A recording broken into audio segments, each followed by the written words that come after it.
আসসালামু আলাইকুম। তোমাদের মেডিকেলের আরেকটা এক্সারসাইজ বুকের বাউনসনি প্লাসের রেকর্ডেড ক্লাসে স্বাগতম। তো আজকে আমরা পরিপাক চ্যাপ্টারের অনুশীলনীর যতগুলো ইম্পর্টেন্ট প্রশ্ন আছে, কি টাইপের প্রশ্ন স্যারদের বইতে লাস্টে গুরুত্ব দেওয়া হয়েছে, সেগুলো আমরা সলভ করব। কোনটা রিজনিং কি সেগুলো একটু দেখব। আশা করি আমাদের বোঝাটা সহজ হয়ে যাবে। সো চলো শুরু করি। আমি মুশফিক সাদিদ প্রাপ্য তোমাদের। তাহলে প্রথম প্রশ্নে যাই। কোন ধরনের খাবার অতিরিক্ত ভক্ষণ করলে খাওয়া দাওয়া হলে ট্রাইগ্লিসারাইডের মাত্রা বেড়ে যায়? ট্রাইগ্লিসারাইড ওই যে লিপিড প্রোফাইলের ভিতরে একটা টেস্ট ছিল, তোমরা যারা কোষ রসায়ন ক্লাসটা করছো তারা জানো যে ট্রাইগ্লিসারাইড এটা হলো লিপিড প্রোফাইলের ভিতরে লিপিড টাইপের, ঠিক আছে, লিপিড টাইপের সাবস্টেন্স, লিপিড সাবস্টেন্স। তার মানে কি, তুমি যত বেশি লিপিড খাবা তোমার রক্তে ট্রাইগ্লিসারাইড, কোলেস্টেরল এগুলো বাড়তে থাকবে। আচ্ছা, সো সহজ ছিল প্রশ্নটা। কোন ধরনের খাদ্য পরিপাকের সময় ইমালসিফিকেশন হয়? ইমালসিফিকেশন হয় মূলত পিত্ত লবণের কারণে, এবং এটা হলো আর কোনো কিছুতেই লাগে না, একমাত্র হলো লিপিড টাইপের খাবারে এটা লাগে। তাহলে এটার উত্তরও কি লিপিড। কারণ ইমালসিফিকেশন দরকার হয়, কারণ এগুলো লিপিডগুলো ইউজুয়ালি পানিতে দ্রবীভূত হয় না, এই জন্য দরকার হয়। নিচের কোনটি প্রোটিন পরিপাককারী এনজাইম? প্রোটিওলাইটিক এনজাইমের নাম যদি আমরা জানি, দেখি, তাহলে দেখব যে প্রোটিন পরিপাককারী এনজাইম তোমার পাকস্থলীতে আছে। তো আমরা একটু এখানেই পড়ে ফেলি, তাহলে আমাদের একটু হিসাবটা করতে সামনে গিয়ে পড়তে সুবিধা হবে। স্টোমাক বা পাকস্থলী, পাকস্থলীতে প্রোটিন পরিপাককারী এনজাইম আছে পেপসিন, জিলাটিনেজ, রেনিন, ঠিক আছে, রেনিন আছে। তারপরে হলো তোমার জিলাটিনেজ আছে, জিলাটিনেজ আছে। সো তাহলে এইগুলো তোমার পাকস্থলীর, মুখে কোনো প্রোটিন পরিপাককারী এনজাইম নাই। এবার যদি আসি ক্ষুদ্রান্ত্র, ঠিক আছে, স্মল ইন্টেস্টাইন বা ক্ষুদ্রান্ত্র। সো ক্ষুদ্রান্ত্রের ক্ষেত্রে আমাদের যে প্রোটিন পরিপাককারী এনজাইম, ক্ষুদ্রান্ত্রের ভিতরে একটা আসে অগ্নাশয় থেকে, আরেকটা আসে তোমার আন্ত্রিক রস থেকে। অগ্নাশয়ের আন্ত্রিক, সরি, অন্ত্রের আন্ত্রিক রস থেকে। তাহলে একটা আসলো অগ্নাশয় থেকে, আরেকটা আসে তোমার আন্ত্রিক রস থেকে। এই কালারটা দিই, আন্ত্রিক রস থেকে। এই এক জায়গায় স্লাইডটা কমপ্লিট করে দিই, তাহলে দেখবে যে তোমার জন্য সুবিধা হবে। আন্ত্রিক রস থেকে। সো এখন কথা হলো যে অগ্নাশয় থেকে যেগুলো আসে সেটা মনে রাখবা কিভাবে। অগ্নাশয় থেকে যেগুলো আসে সেটা মনে রাখার আমি একটা টেকনিক ডেভেলপ করছিলাম। সেই টেকনিকটা হলো, অগ্নাশয়টা প্রোটিন পরিপাককারীগুলো মনে রাখার টেকনিক হলো, কাল আমিনের, আমিন নামে ধরো একজন লোক আছে, তার অনেক টাকা পয়সা, তার অনেকগুলো গাড়ি। কাল আমিনের 2-3টা কার ট্রিপ চাই। কাল আমিনের 2-3টা কার ট্রিপ চাই।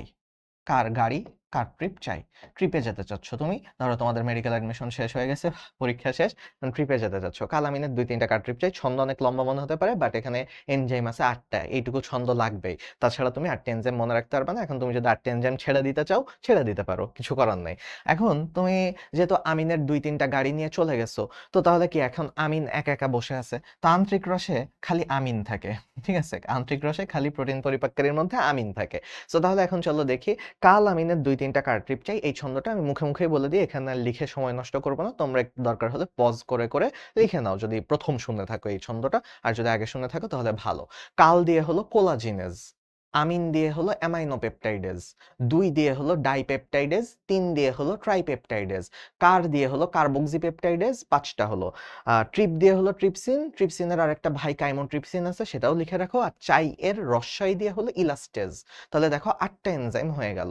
তাহলে এই 8টা এনজাইম থেকে অগ্নাশয় রস থেকে ক্ষুদ্রান্ত্রে আসে ওই যে অ্যাম্পুল অফ ভ্যাটার দিয়ে ঢুকে অগ্নাশয় নালী বা উইরসাং নালী দিয়ে। আর এইদিকে আন্ত্রিক রসে নিজেই খালি অ্যামাইনোপেপটাইডেজ তৈরি করতে চাই। আমিন দিয়ে কি ছিল? অ্যামাইনোপেপটাইডেজ ছিল। সো এতগুলোর মধ্যে খালি অ্যামাইনোপেপটাইডেজ যায়, আন্ত্রিক রস থেকে আসে। সো আর এই তো ওভারঅল তাহলে আমাদের দেখলাম। তাহলে এবার চলো দেখি এবার কোন জোড়াটা, কোন পেয়ারটা হলো সবগুলোই, মানে দুইটাই আমিষ পরিপাককারী দেখি। ট্রিপসিন আর কোলাজিনেজ, এই যে কাল আমিনের 2-3টা কার ট্রিপ চাই, আসলে প্রথমেই আমরা পেয়ে গেছি লাকিলি। ট্রিপসিন আর কোলাজিনেজ এটা হলো এখানকার প্রোটিন পরিপাককারী পেয়ার। সো তাহলে আমরা উত্তর পেয়ে গেছি, কিন্তু বাকিগুলো তাও চেক করি যে আচ্ছা বাকিগুলো কেন হলো না, এটা চেক করলে তোমাদের বুদ্ধি বাড়বে। কাইমোট্রিপসিন প্রোটিন পরিপাককারী, ফসফোলাইপেজ, লাইপেজ দেখেই বুঝতেছো লিপিড পরিপাককারী। লাইপেজ লিপিড এজ, তাই না, লিপিড যোগ এজ থেকে লাইপেজ আসছে। কোলাজিনেজ, কোলাজিনেজ প্রোটিন, বাট হলো লাইপেজের কারণে বাদ পড়ে গেল। পেপসিন আর অ্যামাইলেজ, পেপসিন ঠিক আছে পাকস্থলীতে ছিল, কিন্তু প্যারা হলো কি অ্যামাইলেজ হলো শর্করা পরিপাককারী। সো এই কারণে যে অ্যামাইলেজ মুখে থাকে, আবার অগ্নাশয় থেকেও আসে। ওকে, প্রবলেম হয়ে গেল যে ওই তো একটা একটা করে প্রবলেমের কারণে বাকিগুলো বাদ পড়ে গেল। ট্রিপসিন আর কোলাজেনেজ হবে। বৃহদন্ত্রের অংশ কি? বৃহদন্ত্র এগুলো খুবই সহজ জিনিস। ক্ষুদ্রান্ত্র হলো ডিওডেনাম, জেজুনাম, ইলিয়াম। বৃহদন্ত্র হলো সিকাম, কোলন, মলাশয় বা রেকটাম। তাহলে দেখো সিকাম হলো এখানে বৃহদন্ত্রের অংশ। এগুলো নিয়ে আসলে বোঝালে তোমাদের সময় নষ্ট। পৌষ্টিক নালীর সর্বাধিক পেঁচানো অংশ কি? এটা মেঘনাদ স্যারের বইয়ের প্রশ্ন। এগুলো হয়তো তোমরা একটু অ্যাটিপিক্যাল লাগতেছে, তো একটু একবার পড়ে নাও, খুব বেশি একটা ঝামেলা হবে না। তুমি নিজেও জানো যে সব থেকে পেঁচানো তুমি বইতে ছবিতে দেখছো ক্ষুদ্রান্ত্র। ক্ষুদ্রান্ত্র। সো ক্ষুদ্রান্ত্র সব থেকে পেঁচানো, কিন্তু ক্ষুদ্রান্ত্রের ভিতরেও 3টা অংশ আছে। ডিওডেনাম আছে উপরে, তারপরে আছে জেজুনাম, তারপরে আছে আইলিয়াম। তো তোমরা জানো যে ডিওডেনাম হলো 25 সেন্টিমিটারের মতন, 25 থেকে 30 সেন্টিমিটার।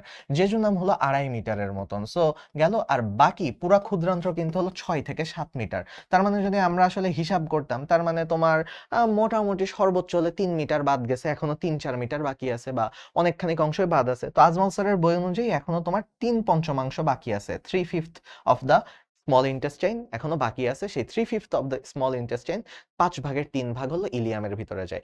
এখন তুমি বলো তাহলে এই 3টার মধ্যে যেটা সব থেকে বেশি লম্বা সেটাই সব থেকে বেশি পেঁচানো হবে। তোমাদের কি লজিক বলে যে যেটা সব থেকে বেশি লম্বা সেটাই সব থেকে পেঁচানো হবে? সো এখানে তাহলে ইলিয়াম হবে উত্তর। ভাই 25 সেন্টিমিটার একটা এইটুকু, সো 25 সেন্টিমিটার ও বেশি পেঁচাইতে পারে না।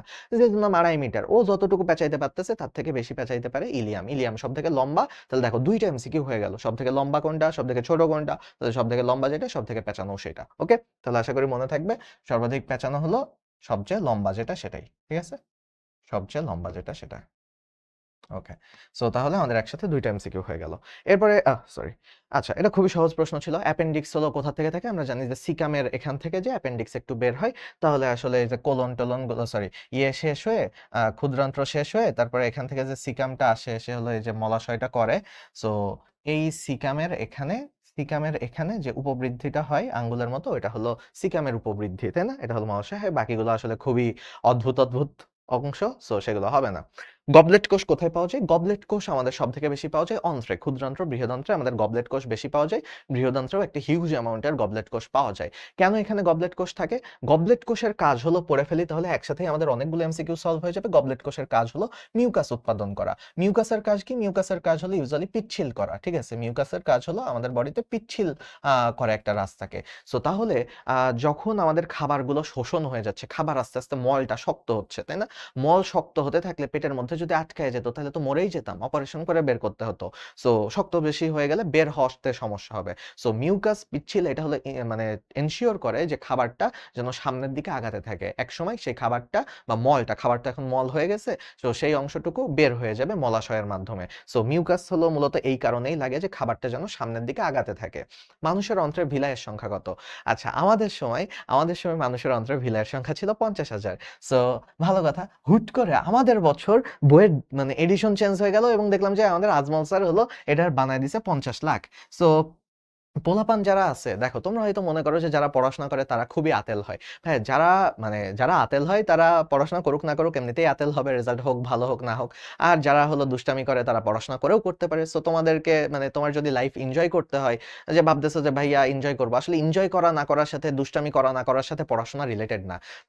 পড়াশোনার জায়গায় তুমি পড়াশোনা ভালো করেও সবকিছু এনজয় করতে পারো, লাইফে অনেক চিল করতে পারো, সবকিছুই করতে পারো। আবার তুমি পড়াশোনা না করেও দেখা যাবে যে সরি, তুমি লাইফে এনজয় করতেছো না, পড়াশোনাও করতেছো না, তুমি এই ক্যাটাগরিতে গেলে জীবনের খালি দুঃখের আর কোনো শেষ নাই। ঠিক আছে, কোনোটাই তোমার হলো না, এনজয়ও হলো না, পড়াশোনাও হলো না। সো এটা যে জন্য বলতেছি, তখন আমাদের সময় দেখলাম যে পোলাপান মিম বানাইছে যে 50,000 থেকে 50 লাখ, কত 100 গুণ বেড়ে গেছে। তো 100 গুণ ভিলাই যদি বেড়ে যায় তার মানে কি ক্ষুদ্রান্ত্রের শোষণ আগের থেকে কত গুণ বেড়ে গেছে? ভিলাই তো শোষণ করে, ক্ষেত্রফল বৃদ্ধি হয়। তো এখন পোলাপান বলল যে যদি কারো এরকম হতো যে আগে 50,000 ছিল, এখন হুট করে এক এডিশনের মধ্যে 50 লাখ হয়ে গেছে, তার তো কোষ্ঠকাঠিন্য হবে। সো তাহলে মানে সব পানি বেশি বেশি শোষণ করে নিচ্ছে, একেবারে শক্ত হয়ে গেছে, মলটা শক্ত হয়ে গেছে। সো আরো যাই হোক অনেক দুষ্টামি করছিল। তোমরা আশা করি বুঝে গেছো কি বলতে চাইছিল। বাট বললাম না, কারণ দেখা যাবে অনলাইন ক্লাস কে না কে দেখে ফেলে, পরে কি না কি মনে করে। আচ্ছা, সো এখন যদি আসি যে খাদ্য গলাধকরণের সময় ষড়যন্ত্রের মুখ বন্ধ করে দেয় কোনটা? খুবই সহজ প্রশ্ন। আমাদের হলো এই যে মাথার এখানে হলো, মুখের এখানে। আচ্ছা, সো এখানে হলো গলা চিকন হয়ে গেল। আচ্ছা, সো এইখানে হলো আমাদের প্রথমে জিহ্বা যেটা আছে, ঠিক আছে, মুক্ত এই জায়গাটাই, ঠিক আছে, মুক্ত এই জায়গাটাই। সো আমাদের হলো জিহ্বা যে আছে, সো জিহ্বার পিছনেই প্রথমেই থাকে আমাদের ট্রাকিয়া, তাই না? ট্রাকিয়া থাকে। সো খাবার ইউজুয়ালি আসলে, খাবার যখন এদিক থেকে আসে, খাবার তাহলে অভিকর্ষ বলার কারণে বা ট্রাকিয়াতেই আসার কথা। অন্ননালী থাকে পিছনে, সো অন্ননালীতে খাবার আসার কথা না, কিন্তু এটা তো হয় না। এটা যেন না হয়, এটা এনশিওর করে কে? এটা এনশিওর করার জন্য এখানে একজন গার্ড আমরা দাঁড়া করায় রেখে দিছি। এইটুকুর গল্প সবাই জানো আশা করি, খুবই বেসিক একটা জিনিস। সো এখানে এই যে একটা ইয়ে থাকে সেটাকে আমরা বলি এপিগ্লটিস, আর উপরের দিক থেকে যেটা ঝুলে ওটার নাম হলো উভুলা। সো এপিগ্লটিসের কাজ হলো খাবার এসে যখন একে চাপ দিবে তখন এটা হলো এপিগ্লটিস এরকম বন্ধ হয়ে যাবে। এপিগ্লটিস বন্ধ হয়ে গেলে তখন খাবারটা ডিরেক্ট আর কোথাও যাওয়ার জায়গা পাবে না, অন্য নলিতে এসেই পড়বে। সো এপিগ্লটিস বা উপজিহ্বা, এপি উপ, এটা দিয়ে মনে রাখবা। গলবিলে উন্মুক্ত হয় না কোনটা? আচ্ছা, গলবিল কোন জায়গাটা হলো গলবিল? আমরা যদি একটু আগের ছবিটাই দেখি, এই ছবিটাই দেখি, এই ছবিটার ভিতরে গলবিল হলো, গলবিল বলতে আমাদের এই যে এই স্পেসটা এইটুকুকে বলা হয় গলবিল। দেখো বেগুনি কালার যেটুকু করলাম এইটুকুকে বললাম গলবিল। দেখো গলবিল হলো একটু স্পেশাল এই কারণে, নাক থেকে গেলেও তুমি গলবিল পাবা, অর্থাৎ শ্বসন তন্ত্রের একটা অংশ। আবার দেখবা যে শ্বসন চ্যাপ্টার 5-এ নাকের কথা, গলবিলের কথা বলছে। আবার তুমি যদি মুখ থেকে যাও এখানেও গলবিল পাবা, মানে নাক আর মুখ তো কানেক্টেড। সো তাহলে এখান থেকেও আমরা গলবিলের অংশ পাবো। সো তার মানে নাসা গহ্বরও গলবিলে যে শেষ হয়, মুখ গহ্বরও গলবিলে এসে শেষ হয়। আবার যদি নিচের থেকে দেখি, অন্ন নালীর উপরে আছে গলবিল, শ্বাসনালীর উপরে আছে ষড়যন্ত্র, ষড়যন্ত্রের উপরে আছে গলবিল। সো লাইক চারিদিক থেকে, এই দিক থেকে এই বান্দা, তার মানে চারটা তুমি ওপেনিং বা চার দিকের রাস্তা বলতে পারো। এটা আসতেছে 1 নাম্বার রাস্তা, এদিক থেকে আসতেছে এটা হলো 2 নাম্বার রাস্তা, মানে কে কে রাস্তা এসে গলবিলে মিট করতেছে। গলবিল হলো চৌরাস্তার মতো। এই জায়গায় হলো ষড়যন্ত্র আছে, এটা হলো 3 নাম্বার। এই জায়গায় হলো খাদ্য অন্ননালী আছে 4 নাম্বার। সো চারটা রাস্তা এসে গলবিলে মিট করে। সো তাহলে বা এই চারটা রাস্তা হলো এখানে মিট করে, তার মানে শ্বাসনালী দেখলাম সামনেরটা ওই যে গলবিলে ওপেন হচ্ছে, অন্ননালী। আচ্ছা ঠিক আছে। ও ইউস্টেশিয়ান নালী তো বলতে ভুলেই গেছি। ইউস্টেশিয়ান নালী কি? ইউস্টেশিয়ান নালী আসলে সাইড থেকে বোঝানো টাফ। ইউস্টেশিয়ান নালী তো মধ্যকর্ণের সাথে কানেক্টেড থাকে। সো ইউস্টেশিয়ান নালী বোঝানোর জন্য আবার হলো আমাদের একটু সামনের থেকে আগাইতে হবে। মনে করো যে একটা মানুষ হলো এরকম মুখ, তাহলে সামনের থেকে আগাইতেছি, ধরলাম যে চোখ, ঠিক আছে চোখ, ওকে। তো নাক টাক, আচ্ছা এত কিছু আগানোর দরকার ছিল না, চোখ দিয়ে ভুল করে ফেললাম। আচ্ছা, তো এই বান্দার হলো কান, ঠিক আছে, এই বান্দার হলো কান। তো কান হলো তো যাচ্ছে এরকম, কানের ভিতরে পর্দা, মিডল ইয়ার যে মধ্যকর্ণ আছে, মধ্যকর্ণের পরে শামুকের মতো পেঁচানো অংশ আছে, 3টা হলো ইয়ে নালী আছে। আচ্ছা গেল হাবিজাবি। সো এইখানে তোমার যে হলো মধ্যকর্ণ থেকে যে ইউস্টেশন নালীটা বের হয়, ইউস্টেশন নালীটা সে কোথায় কানেক্টেড হয় জানো? ইউস্টেশন নালী হলো গলবিলের সাথে কানেক্টেড থাকে। তার মানে এটা হলো সামনে থেকে দেখলে, আমরা সামনে থেকে কেটে দেখলে এরকম দেখতাম যে ইউস্টেশন নালী আর গলবিলে এসে উন্মুক্ত হচ্ছে। ওই দিকেরটাও সেম কাহিনী, যে ইউস্টেশন নালী গলায় এসে উন্মুক্ত হয়। এই জন্য এরকম করে নিঃশ্বাস নাও, দেখো যে কান পর্যন্ত ঠান্ডা হয়ে যাচ্ছে। কোথাও যদি ঠান্ডা কোথাও থাকো তাহলে দেখবা যে কান পর্যন্ত ঠান্ডা হয়ে যাবে। শীতকালে যদি এই ক্লাসটা করতে থাকো তাহলে একটু জোরে ঠান্ডা বাতাস নিবা, ঠান্ডা বাতাস দেখবা যে কানে ঢুকে যাচ্ছে। ভাই নাক থেকে নিলা কানে কেমনে গেল? কারণ নাক থেকে বাতাস ঢুকে গলবিলে আসছে, আর গলবিল থেকে কানের ভিতরে মধ্যকর্ণ পর্যন্ত যায়, কান ভিতর থেকে ঠান্ডা লাগে, তাই না? সো তাহলে এই হলো কাহিনী, ওকে। সো তাহলে ইউস্টেশিয়ান নালী, শ্বাসনালী, অন্ননালী সবই হলো তোমার কোথায় ওপেন করে? শ্বাসনালী, অন্ননালী, ইউস্টেশন নালী সবই হলো তোমার এই গলবিলের সাথে কানেক্টেড থাকে, ওকে। এখন কথা হলো উইটসাং নালী। উইটসাং নালী জিনিসটা কি জানো? অগ্নাশয় নালী। সো ভাই অগ্নাশয় নালী কই আছে? পেটে আছে, গলার থেকে 100 হাত দূরে, 100 হাত দূরে না বাট মোটামুটি দূরে আছে। সো তাহলে এটা হলো অগ্নাশয়ের থাকে অগ্নাশয় নালী। সো এ তাহলে গলবিলের ধারে কাছে দেও নাই। সো তাহলে গলবিলে এটা উন্মুক্ত করবে না। দুধ দাঁতে অনুপস্থিত থাকে কোনটা? আচ্ছা, দাঁতের সংকেত, দন্ত সংকেত যদি পড়ো যে 2 থেকে 6 বছর পর্যন্ত বাচ্চাদের হলো দুধ দাঁত থাকে। তো 2 থেকে 6 বছরের একটা বাচ্চার দন্ত সংকেত হয় এরকম, ওদের ইনসিসর সামনের দাঁতগুলো সবই সুন্দর থাকে অ্যাডাল্টদের মতো, আমাদের মতো ওদের 2টা ইনসিসর থাকে, কর্তন দাঁত থাকে, একটা কেনাইন দাঁত থাকে বা ছেদন দাঁত থাকে। সামনে থেকে একটা বাচ্চার দাঁত, 6 বছরের একটা বাচ্চার দাঁত দেখলে দেখবা যে দাঁত পড়ে না এখনো, সামনের থেকে হলো তোমার ফুল দাঁতই দেখা যাচ্ছে। আসলে ওদের দাঁত থাকে না ভিতরের দিকে, ওদের দাঁত থাকে না ভিতরের দিকে, মুখ ছোট। সো ওদের প্রিমোলার থাকে না, প্রিমোলার হলো 0 থাকে। আর মোলার 3টা থাকার কথা, সেই জায়গায় ওদের 2টা থাকে। মোলারের ভিতরে কোনটা থাকে না জানো? একেবারে লাস্টেরটা আক্কেল দাঁত বলি, লাইক 20-24 বছর এরকম দিকে উঠে, 20-22 বছরের দিকে উঠে। তো ওরা তো বাচ্চা, ওদের তো আর আক্কেল দাঁত হবে না, ওদের তো এখনো আক্কেল হয় নাই, তাই না? সো তাহলে ওদের প্রিমোলার একেবারেই থাকে না, 0 থাকে, আর মোলার 3টার জায়গায় 2টা থাকে। সো প্রশ্নটা করছে কোনটা একেবারেই থাকে না। সো মোলার উত্তর হবে না। আর ইনসিসর ক্যানাইন তো ওদের 2টা সেম সেমই থাকে, ওদের তো নর্মাল মানুষদের মতনই থাকে। সো তাহলে প্রিমোলার একেবারেই ওদের থাকে না, ওকে। প্রিমোলার একেবারেই থাকে না। 4 ধরনের দাঁতের মধ্যে পেষণ দাঁত। পেষণ মানে কি? ইংলিশ শিখতে হবে এই জন্য। পেষণ মানে হলো মোলার, অগ্রপেষণ হলো প্রিমোলার। তো মোলার এম দিয়ে এম, তাই না? সো এই জন্য ইংলিশ শিখতে বলি সবসময়, ইংলিশ শব্দগুলো শিখলে এগুলো সহজ হয়ে যায়, হ্যাঁ, কোনো কষ্টই হয় না। আচ্ছা, মানুষের দাঁতের প্রকারভেদ কয়টা? 4 রকম, মাত্রই দেখলাম, ইনসিসর, ক্যানাইন, প্রিমোলার, মোলার, ওকে। তো তাহলে 4টা। এরপর যদি আসি কাইল কি? কাইল এক ধরনের, আচ্ছা কাইল জিনিসটা কি জানো? আমাদের পেট থেকে যে চর্বিগুলো মানে হজম হলো, লিপিড টাইপের খাবারগুলো, সেগুলো তো আসলে ডিরেক্ট রক্ত দিয়ে যাওয়া যায় না, তাই না? লিপিড তো যেহেতু দ্রবণীয় হয় না, বিশেষ করে গ্লিসারল অংশটা। সো এই গ্লিসারল অংশটা আর লং চেইন ফ্যাটি অ্যাসিড গুলো, মানে তোমরা শোষণ পৃষ্ঠাটা একটুও ভালো মতন পড়ো না। যদি ভালো মতন পড়ে থাকো তাহলে আমার কথাগুলো রিলেট করতে পারতেছো।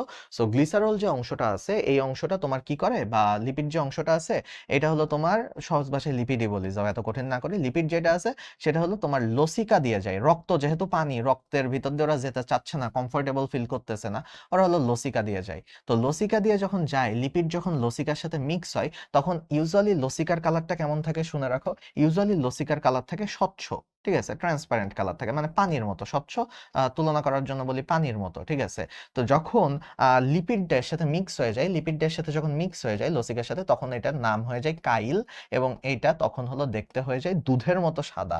সো লাইক স্বচ্ছ আর সাদা কিন্তু আবার সেম ভাইবো না, সাদা হয়ে যায়, এই জন্য কম্পেয়ার করার জন্য আর কি বলে দিই যে আচ্ছা দুধের মতো সাদা এটা হয়ে যায়। সো আগে থেকে পানির মতো, পানির মধ্যে চর্বি মিশাইলে দুধ হয়ে যায়। আরে ভাই কেমিস্ট্রিতে এরকম পড়ছি না যে হলো দুধ কি, আসলে দুধ তো হলো পানির মধ্যে হলো তোমার কি বলে ইয়ের কলয়েড, তাই না, চর্বির কলয়েড, পানির মধ্যে চর্বির কলয়েড। সো আসলে আমরা কেমিস্ট্রিও পড়ে ফেললাম। সো লসিকা আসলে কাইল এক ধরনের লসিকা। প্রশ্নটা কি ছিল, কাইল কি? কাইল আসলে লসিকাই, যে লসিকার মধ্যে একটু লিপিড মিক্স হয়েছে। ওকে, আচ্ছা গেল। পাকস্থলীর কোন স্তরে গ্যাস্ট্রিক গ্রন্থি থাকে? পাকস্থলীর আসলে স্তর কয়টা? পাকস্থলীর স্তর হলো আহ 5টা। পাকস্থলীর স্তর হলো 5টা। কি কি স্তর? সেপেসা মামি, ঠিক আছে, সেপেসা মামি, বাইরে থেকে ভিতরে সেপেসা মামি। তো সেপেসা মামি দিয়ে কি মনে রাখবো? সেরোসা, ঠিক আছে, সেরোসা, বাইরে, সবার বাইরে থাকে সেরোসা। তারপর পেশি, ঠিক আছে, পেশি, পেশির ভিতরে আবার 2 ভাগ আছে, বাইরে থাকে হলো তোমার অনুদৈর্ঘ্য, আর ভিতরে থাকে অনুপ্রস্থ, ঠিক আছে। পাকস্থলীতে 3টা পেশি স্তর যদিও, বাট আমরা ধরলাম আপাতত অনুদৈর্ঘ্য অনুপ্রস্থ। পাকস্থলীতে আরেকটা থাকে আড়াআড়ি অবলিক থাকে। ওকে, তারপরে সা দিয়ে হলো সাবমিউকোসা, সাবমিউকোসা। তারপরে হলো মা দিয়ে হলো মাস্কুলারিস মিউকোসা, মাস্কুলারিস মিউকোসা। এগুলো সবই লাগবে, এই জন্য একসাথে করে দিচ্ছি, মাস্কুলারিস মিউকোসা। আর তারপরে হলো তোমার মি দিয়ে হলো মিউকোসা, সবার ভিতরে থাকে মিউকোসা। এখন কথা হলো গ্যাস্ট্রিক গ্রন্থি তো কোথায় রিলিজ করে ভাই? পাকস্থলী থেকে যখন জুস বের হয়, জুস কি বের হয়ে পেটের অন্য জায়গায় চলে আসে, না ভিতরের দিকে বের হয়? ভিতরের দিকে জুস বের হয়, বাইরের দিকে তো আর জুস বের হবে না, ভিতরের দিকে বের হবে। তো যেহেতু ভিতরে বের হবে, তার মানে কি জুস গুলো বা গ্রন্থিগুলো সব থেকে ভিতরের লেয়ারেই থাকবে, এটাই তো নর্মাল লজিক বলে, তাই না? সব থেকে ভিতরের লেয়ারে থাকবে, তার মানে গ্যাস্ট্রিক গ্রন্থগুলো আসলে কোথায় থাকে? মিউকোসাতে থাকে, গ্যাস্ট্রিক গ্রন্থিগুলো মিউকোসাতে থাকে। প্রত্যেকেরই কাজ আছে। পেশি স্তরের কাজ কি? পাকস্থলীর সংকোচন প্রসারণ করা। সেরোসা ওভারঅল বাইরে থেকে একটা প্রোটেকশন দিয়ে রাখে, ঠিক আছে। সো মিউকোসাতে তোমার হলো গ্যাস্ট্রিক গ্রন্থি থাকে। পাকস্থলীর যে কোষ হাইড্রোক্লোরিক অ্যাসিড নিঃসৃত হয়। আচ্ছা, আমাদের একটু পাকস্থলীর ওই যে 4 প্রকার কোষ আছে, বর্তমানে আবার মনে হয় কয়েকটা বাড়াইছে। সো এখন মনে রাখবো কি দিয়ে? ইফ পিওএইচ, ঠিক আছে, ইফ পিওএইচ, এটাই হলো ছন্দ, ঠিক আছে, আর কিছু নেই, ছন্দের কোনো মানে টানে নাই। ইফ পিওএইচ, তো ইফ পিওএইচ দিয়ে কি মনে রাখবো? যে প্যারাইটাল সেল, প্যারাইটাল সেলের আরেকটা নাম হলো অক্সিনটিক সেল, ঠিক আছে, প্যারাইটাল সেল আরেকটা নাম হলো, এর আরেকটা নাম হলো, অপর নাম হলো অক্সিনটিক সেল। তো এই প্যারাইটাল সেল বা অক্সিনটিক সেল যেটা আছে, এখান থেকে 2টা জিনিস রিলিজ হয়। এক, এই সেল রিলিজ হয়, হাইড্রোক্লোরিক অ্যাসিড রিলিজ হয়, আর আরেকটা 2, ইফ দিয়ে মনে রাখবো ইন্ট্রিনসিক ফ্যাক্টর, ঠিক আছে। এই নতুন বইতে অ্যাড করছি ইন্ট্রিনসিক ফ্যাক্টরটা, যাদের নতুন বই কিনো নাই তারা হুট করে কনফিউজড হয়ে যেতে পারো, বাট নতুন বই কিনো, এইসব জিনিসগুলো প্রশ্ন আসলে তখন পুরাতন বইয়ের থেকে উত্তর করলে হবে না। ইন্ট্রিনসিক ফ্যাক্টর নতুন বইতে দেখা আছে যে প্যারাইটাল সেল বা অক্সিনটিক সেল থেকে আসছে। সো তাহলে এখন হাইড্রোক্লোরিক অ্যাসিড যেহেতু জিজ্ঞেস করছে, এই সেল কই থেকে আসলো? প্যারাইটাল অথবা অক্সিনটিক, এই দুইটার মধ্যে একটা অপশনে খুঁজো, মানে দুইটার সেমই, একই জিনিস, অপর নাম হলো একটার একটার অপর নাম। সো পেপটিক, অক্সিনটিক, এই অক্সিনটিক পাওয়া গেছি, দেখো যে শেষ উত্তর। গবলেট থেকে মিউকাস বের হয়, এগুলো আসলে উত্তর না। আচ্ছা, কোনটি আমিষ পরিপাককারী এনজাইম? আমিষ পরিপাককারী সব এনজাইম আমি একসাথে করে দিছি।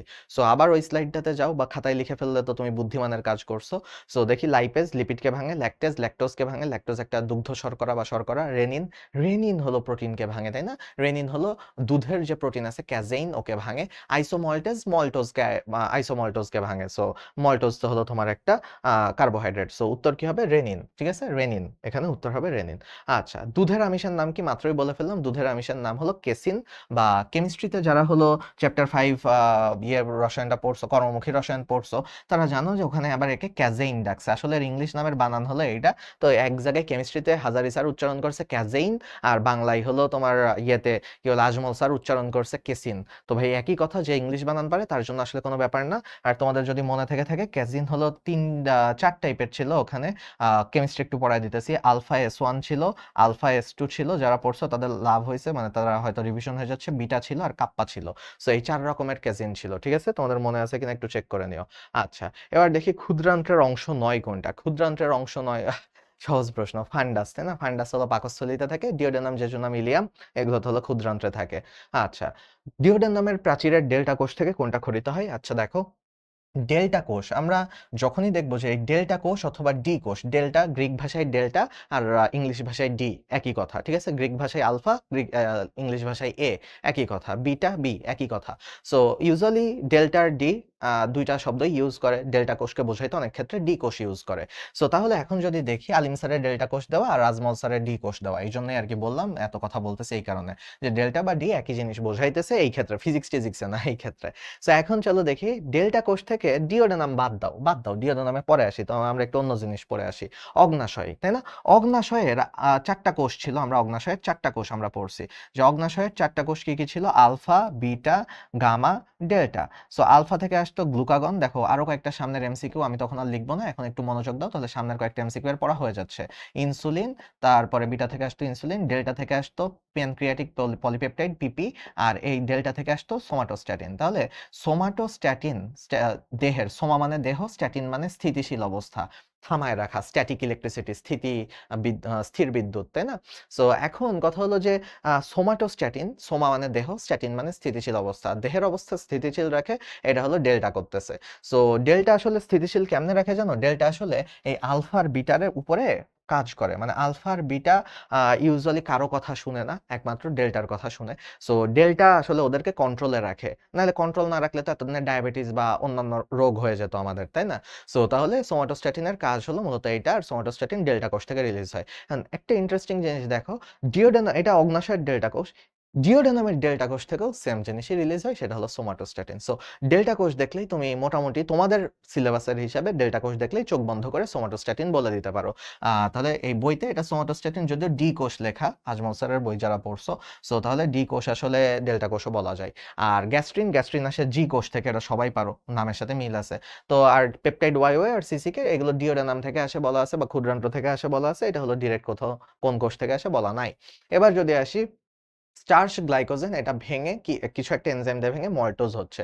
তো মল্টোজ দেখেই সাথে সাথে বা আরে মেলটোজ দিয়ে মল্টেজ দিয়ে দিব, মল্টেজ যদি দাও জীবনের সব থেকে বড় ভুলটা করতেছো, কনফিডেন্স দিয়ে, কনফিডেন্স সহ ভুলটা করতেছো।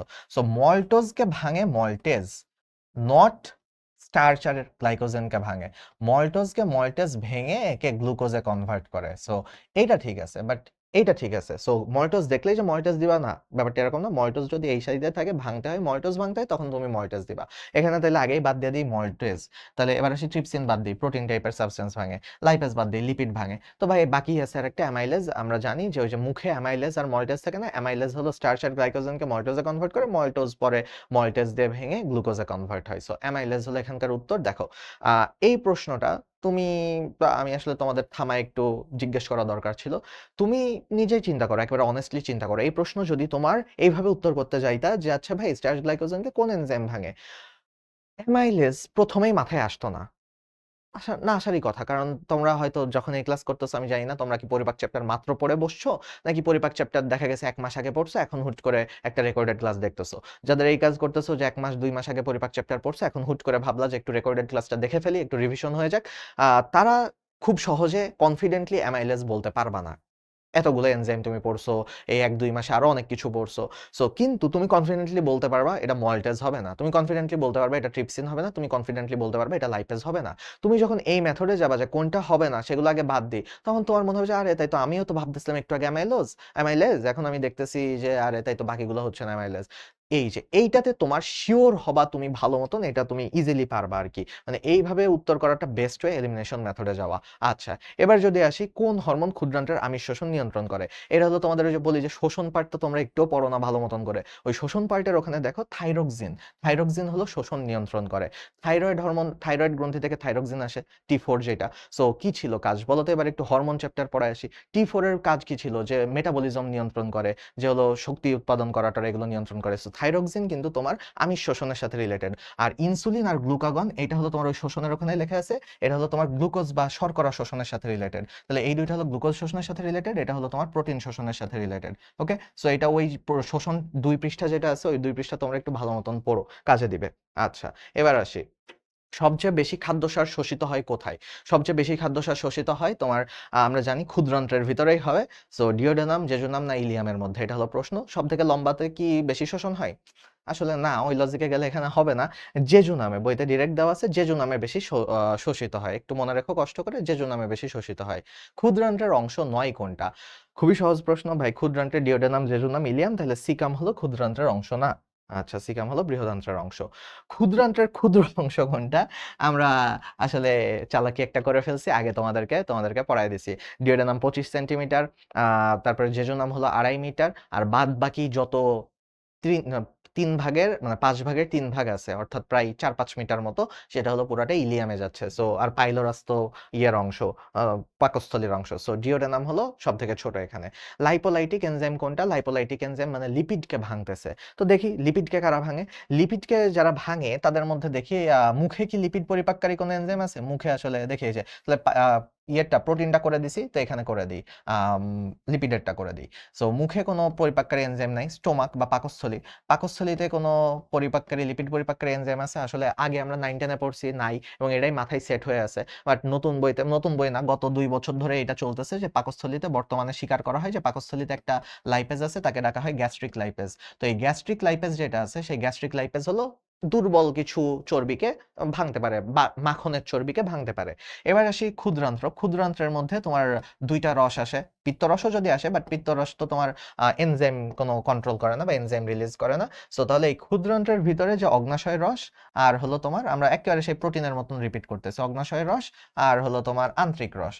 সো এই দুই যে রস আছে, এই দুই রস থেকে কি কি আসে চলো সেটা একটু দেখি। অগ্নাশয় রসের ভিতরে কোনটা আছে? খুবই ছোট, এটা আরো মনে রাখা ইজি। তখন যে বড় ছন্দ দেখাইছি, এর থেকে এই ছন্দ অনেক সহজ। দেখো, অগ্নাশয় রসের ভিতরে মনে রাখবা ফোকলা, ঠিক আছে? ফোকলা, দাঁত দাঁত পড়ে গেলে বলে না ফোকলা। আর আন্ত্রিক রসের ভিতরে বলবা লালমণি, ঠিক আছে? লালমণি। সো দেখো আমার সবগুলো হয়ে যাচ্ছে, ফোকলা দিয়ে হলো ফসফোলাইপেজ, ক দিয়ে কোলেস্টেরল এস্টারেজ, লা দিয়ে লাইপেজ। লালমণি, লা দিয়ে লাইপেজ, ল দিয়ে লেসিথিনেজ, মনি দিয়ে মনোগ্লিসারাইডেজ। দেখো 6টা আছে, এদিকে 3টা ওইদিকে 3টা, আর উপরে পাকস্থলীর একটা গ্যাস্ট্রিক লাইপেজ আছে, দুর্বল। আচ্ছা, সো এখন কথা হলো যে তোমার লাইপোলাইটিক এনজাইম কোনটা? তাহলে দেখি অ্যামাইলেজ। অ্যামাইলেজ হলো শর্করা পরিপাককারী, অ্যামাইলোলাইটিক। কোলাজিনেজ, কোলাজিনেজ দেখলামই প্রোটিন। কোলাজেন একরকম প্রোটিন, কোষ রসায়ন যারা পড়ছো তারা জানো। সো গেল ইলাস্টেজো, এটাও একটা প্রোটিন পরিপাককারী। সবই হলো ক্ষুদ্রান্ত্রে ছিল, যে কালামিনের 2-3টা কার্ট্রিপ চাই, তাই না? ওই ছন্দের ভিতরে কোলাজিনেজ আছে শুরুতেই, আর লাস্টে চায়ের রস্যই দিয়ে ইলাস্টেজ আসে। তো লেসিথিনেজ একমাত্র এই যে কোনটা, এই যে ল দিয়ে লেসিথিনেজ বললাম, লাইপেজ, লেসিথিনেজ আর মনোগ্লিসারাইডেজ। এই লেসিথিনেজ হলো একটা লাইপোলাইটিক এনজাইম। সো দেখো, যদিও আমার এত কাহিনী করা লাগতো না, আমি জাস্ট বলে দিলেই হয়ে যেত লেসিথিনেজ, লেসিথিন একটা ফসফোলিপিড, বলে দিয়েই কাজ হয়ে যেত। কিন্তু আসলে তোমার বুঝাইলাম পুরা, তাহলে যে কোনো টাইপের প্রশ্ন আসলে তোমার পড়া হয়ে গেল, একটা রিভিশন হয়ে গেল। অশর্করা থেকে শর্করা সৃষ্টির প্রক্রিয়াকে কি বলা হয়? দেখো, ইউজুয়ালি মানে অশর্করা থেকে শর্করা ইউজুয়ালি হওয়ার কথা কি, যে শর্করা থেকেই শর্করা হওয়ার কথা, এরকমই তো হওয়ার কথা। সো শর্করা থেকে শর্করা হলে এটা তো কোনো নতুন কিছু না, এটা পুরাতন জিনিস। আচ্ছা, এটা হওয়ারই কথা, এটা হওয়ারই কথা।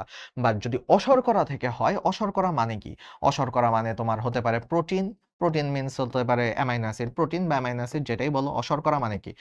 আছেই তো আর 2টা, প্রোটিন বা অ্যামাইনো অ্যাসিড, আর লিপিড বা ফ্যাটি অ্যাসিড, গ্লিসারল, তাই না? লিপিড বা গ্লিসারল, ঠিক আছে? ফ্যাটি অ্যাসিড থেকে ইউজুয়ালি হয় না, গ্লিসারল থেকে হয়। আচ্ছা, বাদ দিলাম। তো এখন কথা হলো যে এই জিনিসগুলো থেকে যদি শর্করা আসে, পুরো একটা নতুন জিনিস হলো না? মানে লাইক, এটা তো তুমি আগে কখনো দেখো না, যে আরে ভাই, যে করার কথা না সে করে দিতেছে, পুরো আমি কি নতুন কোনো গ্রহে চলে আসলাম নাকি? নতুন একটা জিনিস, তো নতুন একটা ঘটনা। সো বারবার নতুন নতুন নতুন কেন বলতেছি? নতুন এই জন্য বলতেছি, তুমি গ্লুকোজ তৈরি করতেছো, গ্লুকোজ তৈরি করতেছো, গ্লুকোজেনেসিস করতেছো, তাই না? জেনেসিস মানে তৈরি করা, কি তৈরি করতেছো? ধরো গ্লুকোজ, শর্করা বলতে এখানে গ্লুকোজ তৈরি করতেছো, ওকে? সো গ্লুকোজেনেসিস করতেছো, বাট কি খালি কি গ্লুকোজেনেসিস নাকি?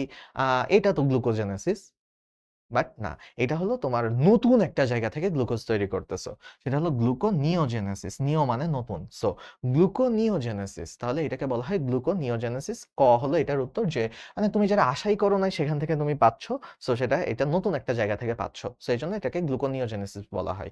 আচ্ছা, টায়ালিন নিঃসৃত হয় কোনটি থেকে? টায়ালিন আমরা জানি মুখে থেকে, আমাদের মুখে শর্করা পরিপাকের এনজাইম থাকে 2টা, টম, তাই না? টম, সবগুলো ছন্দ তোমাদেরকে এই ক্লাসেই দিয়ে দিলাম, টায়ালিন আর মল্টেজ। তাহলে টায়ালিন মুখে থাকে, মুখে তো বাকি কোনো গ্রন্থি থাকে না, মুখে খালি লালা গ্রন্থি থাকে, লালা গ্রন্থি থেকে আসে। একজন সুস্থ মানুষ কতটুকু লালা ক্ষরণ করে? 1.5 লিটার মতো। বাট কত থেকে 1.5? 1.5 তো এটাতেও আছে, 1.5 তো এটাতেও আছে। আসলে 1200 থেকে 1500। সো খালি 1.5 পড়লে হবে না, দুইটা রেঞ্জটা পড়ো, 1200 থেকে 1500। লালা গ্রন্থি থেকে উৎসেচক নিম্নের কোনটা? মাত্রই বললাম টম থাকে লালা গ্রন্থিতে বা মুখে, টম থাকে টায়ালিন আর মল্টেজ। তো এখন কথা হলো যে মল্টেজ আছে, দেখো মল্টেজ, ঠিক আছে?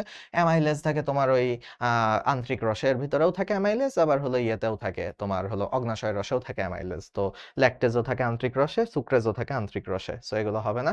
এবার চলো দেখি টাইলিন কোন ধরনের খাবার পরিপাক করে। মুখে আমাদের শর্করা পরিপাক হয়, আমরা জানি যে টাইলিন হলো শর্করা পরিপাক করে, এবং টাইলিনের অপর নামটা একটু শিখে রাখো, দেখি কার কার মনে আছে।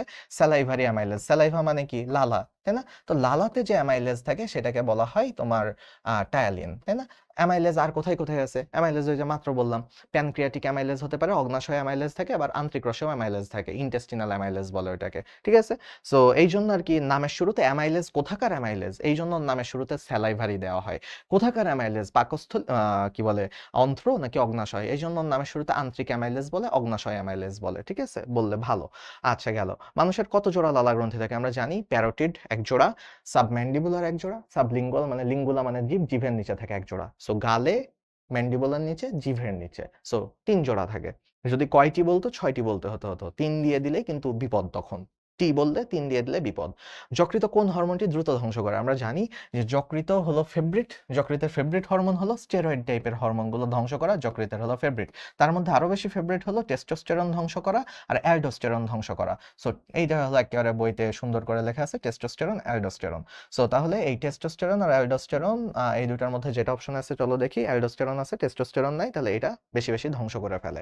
আচ্ছা, যকৃতে শর্করা জাতীয় খাদ্য কোন রূপে জমা হয়?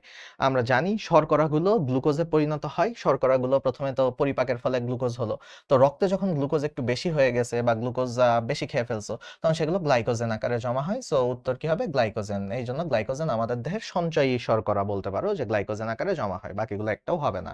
আচ্ছা, যকৃতে গ্লুকোনিওজেনেসিস, দেখো তুমি যদি গ্লুকোনিওজেনেসিস, একটু আগে আমি যে কথাটা বললাম, যারা মনোযোগ দিছো তাদের জন্য এটা আসলে দুধ ভাত ব্যাপার। গ্লুকোজ তৈরি করতেছো নিউ কোনো জায়গা থেকে, নিউ একটা জায়গা থেকে গ্লুকোজ তৈরি করতেছো, তার মানে কি নিউ জায়গা মানে কি প্রোটিন অথবা অ্যামাইনো অ্যাসিড, আর এদিকে হলো লিপিড অথবা গ্লিসারল থেকে তৈরি করতেছো। তো তাহলে দেখো আসলে যেহেতু প্রোটিন আর দেয় নাই, তার মানে কি প্রোটিনের বদলে তুমি অ্যামাইনো অ্যাসিড বসায় দাও, লিপিডের বদলে তুমি গ্লিসারল বসায় দাও। এই গ্লাইকোজেন থেকে তৈরি করা পুরাতন জিনিস, এটা নতুন সোর্স না। গ্লাইকোজেন মানে কি পুরাতন জিনিস, সো গ্লাইকোজেন দেখলেই বাদ। আর এখানে অ্যামাইনো অ্যাসিডকে খেলাই নাই, সো অ্যামাইনো অ্যাসিডকে নিতে হবে খেলাই, তাহলে এখানে ক হবে উত্তর, ক হলো এখানকার বেস্ট উত্তর। ওকে, মানবদেহের সবচেয়ে বড় গ্রন্থি কোনটা? সবাই জানি যকৃত, পিটুইটারি একটা মটর দানার মতন, অগ্নাশয় হলো এদিকে একটা মরিচের মতন, শুক্রাশয় তো আরো হলো পুরুষদের থাকে, শুক্রাশয় হলো আরো মানে ছোট, সেই ক্ষেত্রে 2.5 সেন্টিমিটারের মতন। সো গেল যকৃত, যকৃত হলো এখানে অনেক বেশি থাকে। আচ্ছা গেল। এবার আসি গ্লিসেন্স ক্যাপসুল কোথায় পাওয়া যায়? ক্যাপসুল মানে আবরণ, গ্লিসেন্স ক্যাপসুল থাকে যকৃতের আবরণ, ঠিক আছে?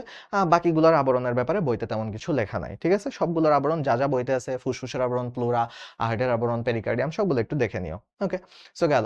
কোন গ্রন্থির ক্ষরণ প্রধানত পরিপাকে সহায়তা করে? আচ্ছা, পরিপাকে সহায়তা করে তোমার, এইটা হলো আমাদের অনুশীলনী প্লাসে একটু প্রথম এডিশনে ভুল দেওয়া ছিল, এটা একটু ঠিক করে নিও।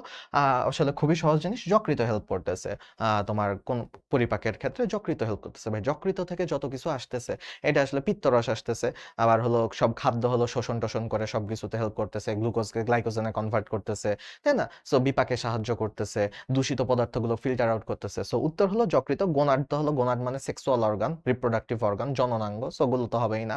অ্যাড্রেনাল, অ্যাড্রেনালও না। থাইমাসও না। ওকে, থাইমাস তো টি লিম্ফোসাইট প্রডিউস করে, ঠিক আছে? তো ওগুলো থাইমাসের কাজ, যকৃত হবে উত্তর। সো কোথায় ইউরিয়া তৈরি হয়? ইউরিয়া তৈরি হয় যকৃতে, যারা জানো তারা তো ভালো কথা। ওই যে অর্নিথিন চক্র হয়ে যকৃতের মধ্যে ইউরিয়া তৈরি হয়, কিন্তু ইউরিয়াটা বের হয়ে যায় কোথা থেকে? ইউরিয়া বের হয় কিডনি দিয়ে। সো ইউরিয়া পরিষ্কার হয় কিডনি দিয়ে, বাট ইউরিয়া হলো তৈরি হয় কিন্তু লিভারের মধ্যে, যারা জানো না তারা একটু জেনে নাও। আচ্ছা, কিডনি দিয়ে দিলে ইউরিয়া, ইউরিন, কিডনি দিয়ে দিলে কিন্তু বিপদ। ওকে, তৈরি হয় না কিন্তু কিডনিতে। পিত্তরস খরিত হয় কোনটি থেকে? সেম কথা ভাই, পিত্তরস দেখে অপশনে যদি পিত্তথলি থাকতো আর পিত্তথলি যদি দাগায় দিতা তাহলে বিপদ। পিত্তরস তৈরি হয় যকৃত থেকে, তৈরি হয়ে জমা থাকে তোমার পিত্তথলির মধ্যে। সো যকৃত হবে উত্তর। দেখছো যকৃত কত কিছু করে? যকৃত হলো ইউরিয়া তৈরি করলো, পিত্তরস তৈরি করলো, কিন্তু ও পরবর্তীতে আরেকজনকে দিয়ে দেয়। পিত্তরস তৈরি করে পিত্তথলিকে দিয়ে দেয়, ইউরিয়া তৈরি করে কিডনিকে দিয়ে দেয়, ঠিক আছে?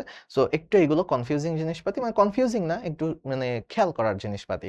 ডি কোষ থেকে কি খরিত হয়? মাত্র শিখাইলাম, ডি বা ডেল্টা দেখলেই চোখ বন্ধ করে ভাই, সেটা ডিওডেনামের ডি কোষ নাকি অগ্নাশয়ের ডি কোষ সেটাও দেখা লাগবে না। ডি কোষ মানে সোমাটোস্ট্যাটিন, ডি কোষ মানে সোমাটোস্ট্যাটিন, শেষ, আর দেখতে হবে না। আচ্ছা, উইরসাং নালী কোথায় পাওয়া যায়? বললাম কি উইরসাং নালী হলো অগ্নাশয় নালী, তাই না? অগ্নাশয়ে পাওয়া যাবে। উইরসাং দিয়েই তুমি কনফিউজড হয়ে গেছো, অগ্নাশয় নালী বললে তো চোখ বন্ধ করে বলতে যে অগ্নাশয়ে পাওয়া যায়। যায়। অগ্ন্যাশয় রসের বিদ্যমান এনজাইম কি? এতগুলো এনজাইম অগ্ন্যাশয় রসে পড়াইলাম, সব পড়ায় ফেলছি, এখন যদি না পারো তাহলে তো বিপদ। কালামিনের 2-3টা কার ট্রিপ চাই। ট্রিপ দিয়ে ট্রিপসিন ছিল না, পেপসিন ছিল, পেপসিন, জিলাটিনেজ আর রেনিন, এই তিনটাই হলো পাকস্থলীতে ছিল, তাই না? প্রোটিনের ওখানে তো পুরো একটা লিস্ট করে দিলাম। সো তাহলে ট্রিপসিন হবে উত্তর। নিচের কোনটা মিশ্র গ্রন্থি? মনে রাখবা যে মিশ্র গ্রন্থি আমাদের বডিতে টোটাল 4টার হিসাব আর কি দেওয়া আছে। তো 4টার মধ্যে 3টা হলো মহাশয়, ঠিক আছে? 3 আশয়, মহাশয় দিয়ে মনে রাখতাম 3 আশয়। কি কি 3 আশয়? একটা হলো অগ্ন্যাশয়, ঠিক আছে? একটা হলো অগ্ন্যাশয়, এটা বিগত বছরের আসা প্রশ্ন। একটা হলো অগ্ন্যাশয়, একটা হলো শুক্রাশয়, আর একটা হলো ডিম্বাশয়। 3 মহাশয়, এই 3 মহাশয় হলো তোমার মিশ্র গ্রন্থি। 3 মহাশয় হলো মিশ্র গ্রন্থি। আর অন্যদিকে আরেকজন আছে, তার নামের শেষে আশয় নাই, বাট সেও মিশ্র গ্রন্থি, সেটা হলো যকৃত, ঠিক আছে? যকৃত হলো সব থেকে বড় গ্রন্থি প্লাস মিশ্র গ্রন্থি। সো এখানে কি হবে উত্তর? যদিও এখানে যকৃতটাকে আর কি মাঝে মাঝে খেলাই নেয় না, যকৃতটাকে মাঝে মাঝে খেলা থেকে বাদ দিয়ে দেয়। সো এটার উত্তর হলো অগ্ন্যাশয় দিব। যকৃতটাকে মাঝে মাঝে খেলা থেকে বাদ দিয়ে দেয়, আবার কিছু কিছু জায়গায় খেলায় নিছে, মানে এক এক বইতে এক এক স্যার এক এক রকম বলছে। তো আজমল স্যারের বইতে যকৃতটাকে স্বীকার করা হয় নাই। ওকে, এখন কি করবা? আগে এই 3 আশয় খুঁজবা, তাহলেই হয়ে যাবে। অগ্ন্যাশয় হবে উত্তর। নিচের কোনটা অগ্ন্যাশয় নিঃসৃত এনজাইম নয়? সেম কথা, কালামিনের 2-3টা কার ট্রিপ চাই। কাল দিয়েছিল তোমার কোলাজিনেজ, ট্রিপ দিয়েছিল ট্রিপসিন, আর কার ট্রিপ চাই, কার দিয়েছিল কার্বক্সিপেপটাইডেজ। আচ্ছা আচ্ছা, এখন কথা হলো যে লাইপেজে হলো তোমার কিন্তু ছিল, তাই না? ফোকলা, ফোকলা ছিল না, লাইপেজও ছিল। তুমি তো এখন বিপদে পড়ে গেছো যে ভাই 4টার তো 4টাই ছিল, কোনটা হবে উত্তর? আসলে এটা আলিম স্যারের বইয়ের প্রশ্ন। আমি জানি না আলিম স্যার কেন এটা এই কাজ করছে। আলিম স্যার কোলাজিনেজটা দিতে চায় নাই, মানে বলছে যে কোলাজিনেজ নাকি এনজাইম না, কিন্তু আজমল স্যার সুন্দর মতন কোলাজিনেজের কথা বলে রাখছে কিন্তু তার বইতে। সো এখন তুমি কিভাবে চিন্তা করতে পারো? চিন্তা করতে পারো এইভাবে যে ইউজুয়ালি কিন্তু কোলাজিনেজটা অত বেশি পপুলার না। ট্রিপসিন, কাইমোট্রিপসিন, কার্বক্সিপেপটাইডেস, জাস্ট একটা খুবই লেম লজিক। বাট এইভাবে মনে রাখতে পারো যে যদি কখনো এরকম হুবহু প্রশ্ন দেখো যে তোমার সবগুলোই কারেক্ট হচ্ছে, তাহলে এর মধ্যে যেটা সবথেকে আনপপুলার হলো কোলাজিনেজ এখানে। তো ওরে বাদ দিয়ে দিতে পারো। আসলে কিন্তু লজিক্যালি সবগুলোই হয়। আমি এই প্রশ্নটা দেখেও রাখছি এই কারণে, দেখানোর জন্য যে দেখো এক স্যার একরকম দিছে বইতে। এই যে কতগুলো প্রশ্ন সলভ করলাম, প্রায় আমরা 100টার মতো প্রশ্ন সলভ করতেছি, তার মধ্যে একটা প্রশ্ন পাইলাম যেখানে আলিম স্যার আর আজমল স্যারের ক্ল্যাশ হয়েছে। সো একটা কি মনে রাখতে পারবা না? আহ, একটা মনে না রাখতে পারলে আর কি পড়াশোনা করতেছি আমরা, তাই না? সো গেল। আচ্ছা, পরিপাকে সাহায্যকারী উৎসেচক বা এনজাইম কোনটা? আসলে এখানে উৎসেচক বলছে আলিম স্যার, এই যে কিছু ভুল আছে আলিম স্যারের বইতে, এটা আসলে হরমোন করা হওয়ার কথা ছিল। উৎসেচক মানে তো এনজাইম, একটাও এখানে এনজাইম না, একটাও এখানে এনজাইম না। তো সবগুলো এখানে হরমোন। সো সেই হিসাবে যদি লজিক্যালি বলি তাহলে তো উত্তর ব্ল্যাঙ্ক হওয়ার কথা, একটাও তো উৎসেচক না, তাই না? আচ্ছা গেল। সো এখানে আসলে উত্তর উনি নিচে কোনটা জানো? উত্তর উনি নিচে হলো সিক্রেটিন। যদিও ইনসুলিন গ্লুকাগন ডিরেক্ট হলো পরিপাকে কোনো ভূমিকা রাখে না, ওরা রক্তে গ্লুকোজের মাত্রা নিয়ন্ত্রণ করতে ভূমিকা রাখে। এখন আবার তুমি ভাইবো না যে আরে পরিপাক চ্যাপ্টারে তো লেখা ছিল ইনসুলিন গ্লুকাগনের কথা। আরে বেড়া, পরিপাক চ্যাপ্টারে লেখা ছিল অগ্ন্যাশয়ের কথা বলতে গিয়ে পাশ দিয়ে লিখছে, কিন্তু ইনসুলিন কি তোমার খাবার পরিপাকে হেল্প করতেছে না শোষণে হেল্প করতেছে? ওরা তো পরবর্তীতে গ্লুকোজ কন্ট্রোল করতেছে। গ্লুকাগনও তো সেম কাহিনী, পরবর্তীতে গ্লুকোজের উপর ইফেক্ট ফেলতেছে। সো ইনসুলিন গ্লুকাগন অ্যাড্রেনালিন হবে না, সিক্রেটিন হবে উত্তর, ঠিক আছে? সিক্রেটিন হরমোন, কিন্তু আবার এনজাইম বইলো না। নিচের কোনটা হরমোন? এই যে এবার হলো একটা সুন্দর প্রশ্ন। হরমোন হলো এখানে একমাত্র ইনসুলিন হলো একটা হরমোন। পেপসিন হলো পাকস্থলীর এনজাইম, ট্রিপসিন হলো অগ্ন্যাশয়ের এনজাইম, আর টায়ালিন হলো মুখের এনজাইম। সো তাহলে এগুলো সবগুলো এনজাইম। অগ্ন্যাশয় রসে বিদ্যমান এনজাইম কয়টা? 100 বার পড়ায় ফেলছি। পেপসিন হলো পাকস্থলীর, জিলাটিনেজ পাকস্থলীর, রেনিন পাকস্থলীর, ট্রিপসিন কালামিনের 2-3টা কার ট্রিপ চাই। ট্রিপসিন হলো তোমার অগ্ন্যাশয়ের। আচ্ছা, কোন গ্রন্থিটি হলো দেখতে অনেকটা মরিচের মতন গোলাপি কালারের? আমরা সবাই জানি অগ্ন্যাশয়। যকৃত হলো লালচে খয়েরি এই দিকে থাকে, আর ওই দিকে হলো অগ্ন্যাশয় থাকে এরকম মরিচের মতো, ঠিক আছে? মরিচের মতো থাকে, পাতার মতো অনেকটা, বা মরিচের মতো বলে। ওকে, গোলাপি কালারের থাকে। এবার আসি অগ্ন্যাশয়ের আলফা কোষ থেকে কোন হরমোন বের হয়? একটু আগে এক জায়গায় সবকিছু একসাথে করে দিলাম। আলফা থেকে আসে গ্লুকাগন, বিটা থেকে আসে ইনসুলিন, ডেল্টা থেকে আসে সোমাটোস্ট্যাটিন, গামা বা পিপি সেল থেকে আসে প্যানক্রিয়াটিক পলিপেপটাইড। তাহলে আলফা থেকে আসবে গ্লুকাগন। আচ্ছা, গ্যাস্ট্রিক ইনট্রিনসিক ফ্যাক্টর তৈরি করে কোনটা? If pOH, if pOH. তাহলে ইফ পিওএইচ মানে কি? প্যারাইটাল বা অক্সেন্টিক সেল থেকে দুইটা জিনিস আসে। প্যারাইটাল বা অক্সেন্টিক থেকে আইদার আসে এইচসিএল আসে অথবা ইনট্রিনসিক ফ্যাক্টর আসে। সো তাহলে ইনট্রিনসিক ফ্যাক্টরের প্রশ্ন আসছে, অক্সেন্টিক অথবা প্যারাইটাল খুঁজো, অক্সেন্টিক চলে আসছে, ঠিক আছে? মিউকাস থেকে মিউকাস কোষ আছে এগুলো। আচ্ছা, ইউজুয়ালি আমি তোমাদেরকে কখনো সাল বা সংখ্যা পড়তে বলি না ভাই, এরা খুবই ফালতু একটা প্রশ্ন, কিন্তু আজমল স্যারের অনুশীলনীতে থাকার কারণে এটা ফালতু থেকে এখন একটা সুপিরিয়র লেভেলের প্রশ্ন হয়ে গেছে যে সেটা পরীক্ষায় চলে আসতে পারে। সো তার মানে কি তুমি এখন সবগুলো জুস আছে, সবগুলো রস আছে, পিত্ত রস, অগ্ন্যাশয় রস, আন্ত্রিক রস, সবগুলোর কি তুমি পার্সেন্টেজ পড়বা? প্রশ্নই আসে না। তুমি খালি এই যেই প্রশ্নটা অনুশীলনীতে আছে খালি এটাই পড়বা। যদি পরীক্ষায় আসে খালি এটাই আসবে। আর স্যার যদি মনে করে যে এটা খুবই ফালতু প্রশ্ন, দিব না, তাহলে এটা দিবে না। বাকিগুলো পড়া মানে খুবই বোকামি করে ফেলতেছো, কারণ তুমি মনে রাখতে পারবে না, এত পার্সেন্টেজ তুমি মনে রাখতে পারবে না। আচ্ছা, এটা হলো কি? এটার উত্তর হলো গ্যাস্ট্রিক জুসে অজৈব পদার্থের পরিমাণ কত? পানি তো বেশি থাকে, অজৈব জৈব একটু একটু থাকে, 0.15%। ঠিক আছে, 0.15%। নিচের কোন এনজাইম অম্লীয় পরিবেশে অধিক কার্যকরী? আচ্ছা, তাহলে অম্লীয় পরিবেশ থাকে কোথায়? ক্ষুদ্রান্তে নাকি পাকস্থলীতে? আর মুখে তো থাকবে না অম্লীয় পরিবেশ, মুখে তো নিউট্রাল আছে। তাহলে আমাদের পাকস্থলীতে থাকে অম্লীয় পরিবেশ। দেখো লজিকটা কোন লেভেলের। তাহলে পাকস্থলীতে যে এনজাইম কাজ করে, অবশ্যই আমাদের উপরওয়ালা আল্লাহ তাআলা হলো এইভাবেই সেট করে দিছে যে যেটা ভালো অম্লীয় পরিবেশে ভালো কাজ করে সেটা পাকস্থলীতেই দিছে, যেটা ক্ষারীয় পরিবেশে ভালো কাজ করে সেটা ক্ষুদ্রান্ত্রে বৃহদান্ত্রে দিছে, ক্ষুদ্রান্ত্রে দিছে। সো তাহলে তুমি এবার চিন্তা করো যে পাকস্থলীতে কোন এনজাইম আছে। পাকস্থলীতে এনজাইম থাকে কোনটা? পেপসিন থাকে পাকস্থলীতে। সো তাহলে ট্রিপসিনও থাকে না, কাইমোট্রিপসিনও থাকে না। এখন তুমি বলতে পারো ইরেপসিন। আইদার তুমি ইগনোর করে চলে যেতে পারো যে ইরেপসিন কি, আরে দেখবও না, দেখে না দেখার ভাব করলা। অথবা শুনে রাখতে পারো ইরেপসিন ক্ষুদ্রান্ত্র থেকেই রিলিজ হয়। আসলে ইরেপসিনকে আজমল স্যারের বইতে স্বীকৃতি না দেওয়ার কারণ হলো ইরেপসিন আসলে নিজে কোনো এনজাইম না, মাল্টিপল কয়েকটা এনজাইম মিলে যে একটা রসের মতন হয় সেটাকে ইরেপসিন বলে। সো জাস্ট জেনে রাখো ইরেপসিন ক্ষুদ্রান্ত্রে হয়। ইরেপসিন কখনো জিজ্ঞেস করার কথা না, যদি জিজ্ঞেসও করে ক্ষুদ্রান্ত্রের পার্ট ইরেপসিন। পাকস্থলীর প্রাচীরের প্যারাইটাল কোষ থেকে কোনটা নিঃসৃত হয়? 100 বার পড়াইলাম ইফ পিওএইচ। প্যারাইটাল থেকে আইদার ইন্ট্রিনসিক ফ্যাক্টর আসবে অথবা তোমার হলো এইচসিএল আসবে। সো ইন্ট্রিনসিক ফ্যাক্টর অপশনে নাই, এইচসিএল আছে, এইচসিএল। খুবই সহজ প্রশ্ন, এটা খুবই সহজ প্রশ্ন ছিল। আচ্ছা, ল্যাকটেজ এনজাইম কোন খাদ্য পরিপাকের সাথে জড়িত? ল্যাকটেজ, ল্যাকটোজ পরিপাক করে। ল্যাকটোজ কি? এটা তো পড়তে কোষ রসায়ন জানা লাগবে। ল্যাকটোজ হলো glucose plus galactose. That means কি? দ্যাট মিন্স এটা একটা কার্বোহাইড্রেট, শর্করা। ঠিক আছে, ল্যাকটোজ হলো শর্করা। আবার দুধে আছে দেখে এটা যে প্রোটিন, সেটা কিন্তু না। দুধের মধ্যে দুধের শর্করা বলে এটাকে, বা দুধের চিনি বলে। দুধ যে একটু মিষ্টি হয়, এই ল্যাকটোজের জন্য হয়। নিচের কোন হরমোনটি পাকস্থলীতে হাইড্রোক্লোরিক অ্যাসিড ক্ষরণ নিয়ন্ত্রণ করে?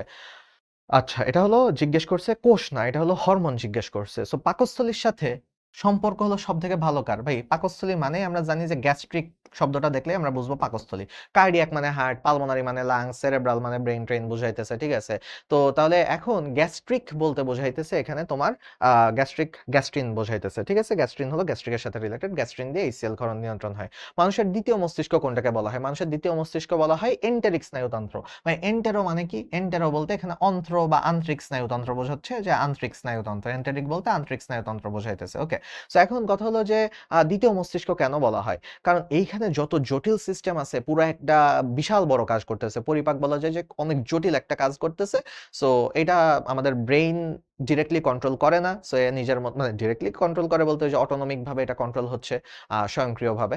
সো তাহলে এই জন্য এটাকে দ্বিতীয় মস্তিষ্ক বলা হয়েছে। আন্ত্রিক স্নায়ুতন্ত্র বা এন্টেরিক স্নায়ুতন্ত্রকে দ্বিতীয় মস্তিষ্ক বলা হয়েছে। এটা খুবই খুবই ইম্পর্টেন্ট। আমি সব সময় এটা ক্লাসে যখন পড়াই তখন হলো তোমাদের হলো বইতে লিখে নিতে বলি যে ভাই এটা যদি না লেখো তাহলে পাপ হয়ে যাবে। এটা হলো এক্সট্রা ইনফরমেশন গুলোর ভিতরে এটা খুবই ইম্পর্টেন্ট একটা এক্সট্রা ইনফরমেশন। আচ্ছা, এবার যদি আসি মানুষের ক্ষুধা নিয়ন্ত্রণকারী কেন্দ্র মস্তিষ্কের কোথায় অবস্থিত? মানুষের ক্ষুধা নিয়ন্ত্রণ করে হলো তোমার হাইপোথ্যালামাস। দেখো এটা তোমার এই চ্যাপ্টার থেকে তুমি মুখস্থ না করতে চাইলেও তোমার চ্যাপ্টার 8 এ গিয়ে ঠিকই মুখস্থ করতে হবে যে ভাই হাইপোথ্যালামাসের কাজ কি কি ছিল। হাইপোথ্যালামাসের কাজ হলো, মনে রাখবা, একটা ছন্দ দিয়ে আমি মনে রাখতাম যে স্বয়ংক্রিয় দেহতাপ নিয়ে ভক্সি ঘুমায়। স্বয়ংক্রিয়, ঠিক আছে, স্বয়ংক্রিয় দেহতাপ। ওই যে দোকানের সামনে লেখা থাকে না স্বয়ংক্রিয় তাপ নিয়ন্ত্রিত। তো স্বয়ংক্রিয় দেহতাপ নিয়ে ভক্সি ঘুমায়। ভক্সি একজনের নাম, ঠিক আছে, ওর বাপ মা রাখছে এই নাম ভক্সি। তো এই ভক্সি ঘুমাইতেছে। ওকে, সো এখন কথা হলো এই যে তোমার গেল, এটা হলো হাইপোথ্যালামাসের কাজ। স্বয়ংক্রিয় স্নায়ুতন্ত্রের কেন্দ্র হিসেবে কাজ করে এটা।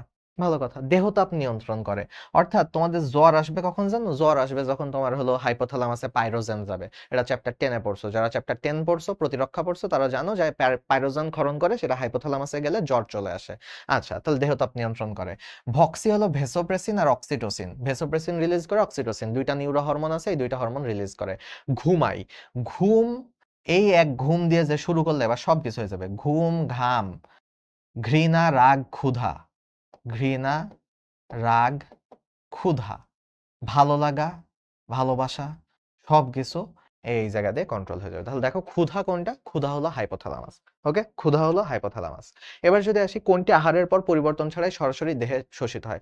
অর্থাৎ কোনগুলো পরিপাক করা লাগে না? তুমি খুব কঠিন একটা প্রশ্ন, যারা প্রশ্ন পড়ে থেমে গেছো তাদের কাছে খুবই কঠিন একটা প্রশ্ন, যারা অপশনটা পড়বা তাদের কাছে মনে হবে পানির মতন একটা প্রশ্ন। এটা হলো ডিফারেন্স। প্রশ্ন কঠিন করা যায় অপশন দিয়ে, প্রশ্ন সহজও করা যায় অপশন দিয়ে। ঠিক আছে? সো দেখো, খনিজ লবণ, আমিষ, লিপিড, শর্করা। তুমি এবার দেখেই বুঝে গেছো আমিষ, লিপিড, শর্করাই তো আমরা পরিপাক করি। খনিজ লবণ পরিপাকের জন্য কি কোনো এনজাইম আছে? নাই ভাই, খনিজ লবণ আগের থেকেই ছোট। খনিজ লবণ আগের থেকেই ছোট। আমিষ, লিপিড, শর্করা তো পরিপাক করি এই কারণে যেগুলো বড় থাকে এগুলো ভেঙে ভেঙে দেহের শোষণ উপযোগী করতে হয়।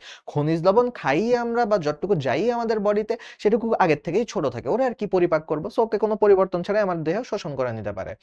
স্নেহদ্রব্য পরিপাকের সর্বশেষ উপাদান কোনটা? আমরা জানি লিপিডকে ভাঙলে ফ্যাটি অ্যাসিড আর গ্লিসারল পাবো, তাই না? এই জিনিসের মতন সহজ প্রশ্ন করছে। এই যে তুমি অপশন পড়লে দেখবা যে সহজ হয়ে যাচ্ছে, বাট প্রশ্ন পড়ার পরে তোমার মনে হতে পারে যে কি উত্তর করব।